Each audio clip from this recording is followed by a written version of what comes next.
দেখতেই পাচ্ছ আমরা এই মুহূর্তে ফিস্টি করতে যাচ্ছি। তার মধ্যে যে একটা বন্ধু আমাদের নিরাশ করে দিয়েছিল, যেখানে তার 5 কিলো মাংস দেওয়ার কথা, সে মাংস দেওয়ার ভয়ে পালিয়ে গেছে। কিন্তু আমাদের ফিস্টির কোনো বাধা থাকবে না, আমরা তাই জন্য সবার কাছ মানে পকেট থেকে সেরকম একটা বন্ধু প্রবাদ বাক্য দিল। তো এখন আমরা যাচ্ছি ফিস্টি করতে, আর বেলা বাজছে মোটামুটি 12টা। এই চামু মানে উঠবে দুর্গেশ, ইনি একজন ব্লগার, যার ফোন থেকে করছে এটা। আরে হচ্ছে আমাদের মহাদেব ওরফে মদন।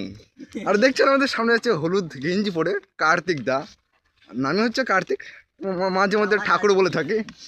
আর এই হচ্ছে সুদীপ। সুদীপ, আপনার মুখটা একটু দেখান ভাই।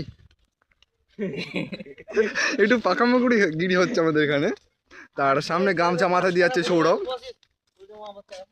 আর দেখাচ্ছে ছেলেপেলে কি ও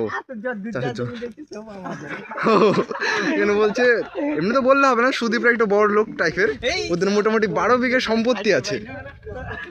12 বিঘে সম্পত্তি, কিন্তু দুঃখের বিষয় এটাই যে ওর বাবার 2 ভাই, 6 বিঘে করে হবে। আর এই হচ্ছে সুদীপ, যার মানে ওর ঠাকুমার যার নামটা বলা হয়নি আমাদের, নাম ওর ঠাকুমা দিয়েছিল লাদেন, কিন্তু খুব কষ্ট পায় ওই যে এই নামে ডাকা হয়তো।